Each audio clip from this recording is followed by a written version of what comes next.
আসসালামু আলাইকুম স্নেহের অষ্টম শ্রেণীর শিক্ষার্থীবৃন্দ, আজকে আমরা পাঠ্য বইয়ের 13 নম্বর অঙ্কটা সমাধান করব। বিগত সব কোশ্চেনগুলোর থেকে 13 নম্বরটা একটু কঠিন, তোমরা একটু মনোযোগ দিয়ে দেখলে আশা করি বুঝবে।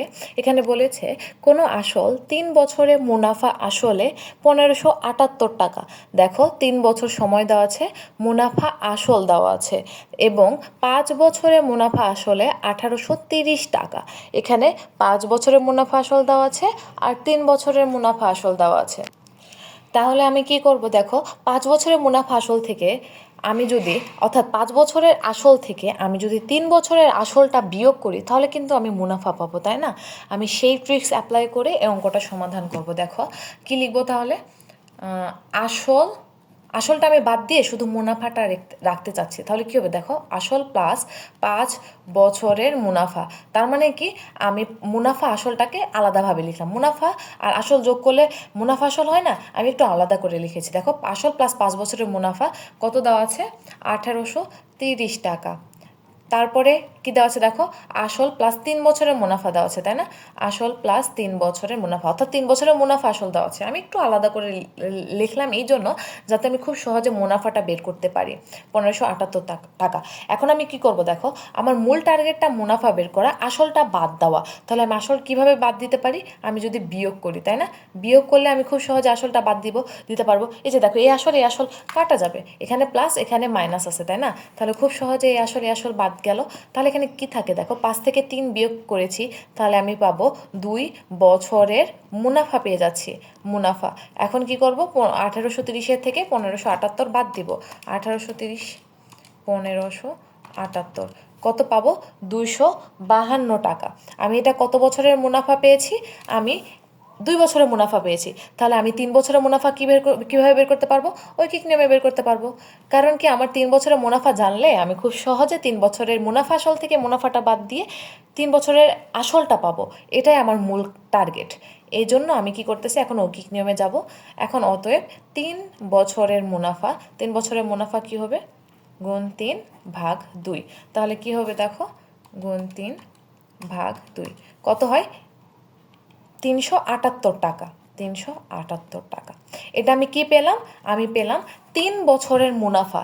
এখন আমি যদি 3 বছরের মুনাফা আসল থেকে বাদ দিই, দেখো এখন 3 বছরের মুনাফা আসল, তার থেকে আমি যদি 3 বছরের মুনাফাটা বিয়োগ করি, 3 বছরের মুনাফা, তাহলে আমি কি পাবো বলো, আমি পাবো 3 বছরের আসল।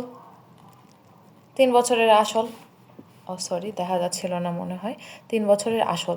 আমার তো মূলধন বের করতে হবে, তাহলে আমি কি করলাম, আমি 3 বছরের যে মুনাফাটা পেয়েছি সেটা আমি 3 বছরের মুনাফা আসল থেকে বাদ দিতে চাচ্ছি। তাহলে কি হয়ে যাবে, দেখো এখানে পি হবে কত, মূলধনটা 3 বছরের মুনাফা আসল দেওয়া আছে 1578 টাকা, তার থেকে 378 টাকা বিয়োগ করব। তাহলে কত হয়, 1200 টাকা। 1200 টাকা। এই ক্ষেত্রে দেখো সময় আমি কত পেয়েছি। এখন আমার মুনাফার হার বের করতে বলেছে, আমার কিন্তু প্রথম কাজ ডান, আসল বের করো। দ্বিতীয় কাজ মুনাফার হার বের করতে বলেছে। এখন আমি মুনাফার হার খুব সহজে বের করতে পারবো। দেখো এখানে দেওয়া আছে সময় আমি 3 বছর নিয়েছি, কেন, আমি 3 বছরের মূলধন 3 বছরের মুনাফা বের করতে পেরেছি, তাই না? সময় 3 বছর, মূলধন তখন পি সমান সমান 1200 টাকা তো লিখেছি, আবার লিখলাম 1200 টাকা। তারপর 3 বছরের হচ্ছে যখন মুনাফা কত ছিল, মুনাফা আয় সমান সমান 378 টাকা। এখন আমার মুনাফার হার বের করা কি কোনো কঠিন কাজ? অবশ্যই না, কারণ আমি এখন সূত্র বসায় মুনাফার হারটা বের করতে পারবো। তাহলে আমার বের করতে হবে মুনাফার হার। মুনাফার হারকে আমরা লিখি আর দ্বারা, আর এর মান আমরা জানি না। এখন আমরা আর বের করব, কিভাবে বের করব, সূত্র দিয়ে বের করব, তাই না? আমরা জানি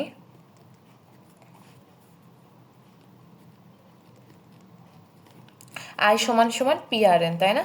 পিআরএন। এখান থেকে আমি কি করব, এখান থেকে আমি আরটা বের করব। তাহলে আর হবে আই ডিভাইডেড বাই পিএন। আয়ের মান কত, আয়ের মান হচ্ছে কত বের করলাম আমরা, 378 টাকা, তাই না? 378। পি এর মান এখানে 1200, আর এন এর মান কত, এন এর মান হচ্ছে 3 বছর। এখন আমরা ক্যালকুলেশন করব, 378 বাই 1200 গুণ 3। দেখো কত পেয়েছি, 0.105। আচ্ছা, আমি বলেছিলাম হার যেটা পাবো তার সাথে অবশ্যই 100 গুণ করে যেটা হবে সেটা আমরা পার্সেন্টেন্সে রাখবো, তাই না? কারণ এটা আমাদের শতকরা হিসাবে চাই, মুনাফার হার সবসময় শতকরা হিসাবে চাই। তাহলে কত হবে? 10.5%। এইটাই কি হয়ে গেল? মুনাফার হার। তাহলে আমার কাছে চেয়েছিল মুনাফার হার, সেটা বের করলাম কত? মুনাফার হার অতএব অবশ্যই মুনাফার হার আর মূলধন বের করতে বলেছিল। তাহলে মুনাফার হার সমান সমান 10.5% ও মূলধন বের করতে বলেছিল, সেটা আমি কত বের করেছি? মূলধন পি সমান সমান 1200 টাকা। খুবই ইজি একটা ম্যাথ, একবার রিক্যাপ করে দিই।